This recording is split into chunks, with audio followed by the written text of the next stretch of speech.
¿Por qué los intelectuales sistemáticamente odian al capitalismo? Esa es la pregunta que se plantea Bertrand de Jouvenel en el artículo tercero y último para este tema que estamos comentando aquí. Y esto es una constante, además, de la historia.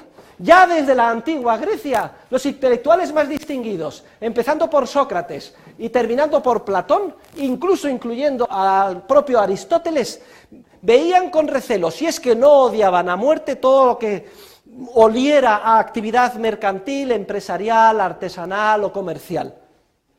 Y hoy no tengan ustedes ninguna duda, desde los actores y actrices de cine, todos completamente contrarios a la economía de mercado. ¿Y para qué hablar de la mayor parte de los intelectuales que plasman su labor creativa en obras literarias? Generalmente también en contra de la economía de mercado y del capitalismo, todos ellos contrarios al proceso de mercado, todos ellos socialistas, todos ellos de izquierdas. ¿Por qué es esto?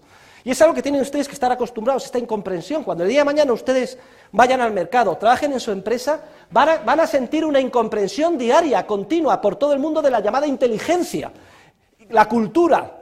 Todos estarán en contra de ustedes. ¿Por qué razón es esto así? Se plantea Bertrand de Jouvenel y desarrolla un artículo precioso explicando las razones por las cuales el intelectual generalmente, y salvo honrosísimas excepciones, está siempre orientado en contra del proceso de cooperación social basado en el mercado. Y da básicamente las siguientes tres razones, los siguientes tres motivos. Primero, desconocimiento, es decir, desconocimiento teórico de cómo funcionan los procesos de mercado. El orden social empresarial, dice Hayek, que es el más complejo que hay en el universo. A nosotros nos lleva 70 sesiones, siquiera sea empezar a profundizar nada más la punta del iceberg desde el punto de vista analítico. Un esfuerzo diario por mantenernos al día en las lecturas, página tras página, para empezar a ver la luz. Pues bien, este trabajo deliberado de análisis para comprender cómo funciona el proceso espontáneo del mercado, que solo puede proporcionar la teoría económica, por desgracia, brilla por su ausencia en la mente de la mayor parte de los intelectuales. Los intelectuales se dan muchísima importancia. Los intelectuales piensan que han estudiado mucho, pero la mayor parte de ellos son unos completos ignorantes en lo que se refiere a la ciencia económica. Y esa es la primera razón que apunta Bertrand de Jouvenel. La segunda razón que mencionas se refiere a la soberbia del falso racionalista, a la soberbia del intelectual. El intelectual piensa que sabe mucho más que el resto de sus conciudadanos, porque ha estudiado muchas carreras, o es una persona muy refinada que ha leído muchos libros, porque va a muchas tertulias, porque se presenta a premios, es la persona más inteligente, se cree el más listo, y cae en el pecado fatal de arrogancia o soberbia con gran facilidad, hasta el punto de que piensa que está más legitimado que nosotros mismos para decidir qué es lo que tenemos que hacer. Se ríe de los ciudadanos de a pie, le parece una ofensa a su fina sensibilidad encender la televisión, vomita ante los anuncios, de alguna forma se escandaliza de la falta de cultura de todos nosotros, y desde su pedestal se permite pontificar criticando lo que hacemos porque se cree más listo que nadie. Y sin embargo, como he dicho, sabe muy poco de lo que sucede, y además es un peligro en potencia. Detrás de cada intelectual hay un dictador en potencia, que a poco que se descuide va a caer en la tentación de querer arrogarse con el poder político para imponernos a todos los demás sus peculiares puntos de vista, que él considera que son los mejores, los más refinados, los más cultos.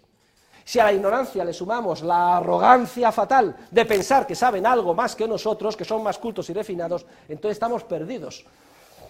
Y no nos debe de extrañar que detrás de cada gran dictador de la historia, sea un Stalin, sea un Hitler, etcétera, siempre ha habido una cohorte de intelectuales, aduladores, que han tratado de darles base y legitimidad desde el punto de vista ideológico, cultural, filosófico, etcétera. Pero hay una tercera razón importante, que no le duele a Bertrand de Jouvenel sacar a relucir. Y la tercera razón, queridos alumnos, que explica el por qué los intelectuales están en contra del capitalismo, es muy sencilla. Tomen nota: el resentimiento y la envidia. resentimiento y la envidia. Porque el intelectual generalmente es una persona profundamente resentida. Fíjense ustedes qué bien lo explica Bertrand de Jouvenel.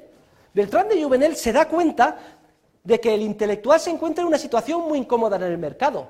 En la mayor parte de las circunstancias observa que el valor de mercado de lo que él aporta al proceso productivo es muy reducido.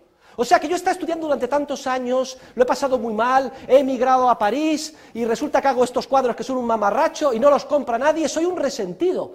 Algo podrido está en la sociedad capitalista cuando no valora como debe lo que yo hago, mis supuestos poemas, mis refinados artículos o mis novelas.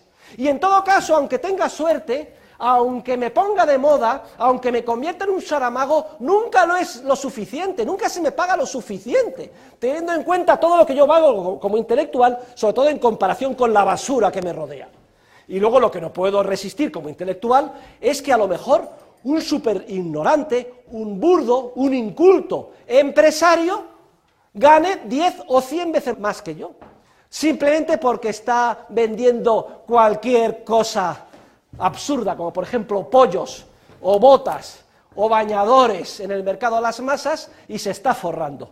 Esa es una sociedad injusta, dice el intelectual. A los intelectuales no se nos paga lo que valemos, y sin embargo, a cualquier chiquilicuatre gana 100 o 200 o 1000 veces más que yo, simplemente porque se dedica a producir algo que las masas incultas demandan. Resentimiento y envidia. Y somos humanos, queridos alumnos.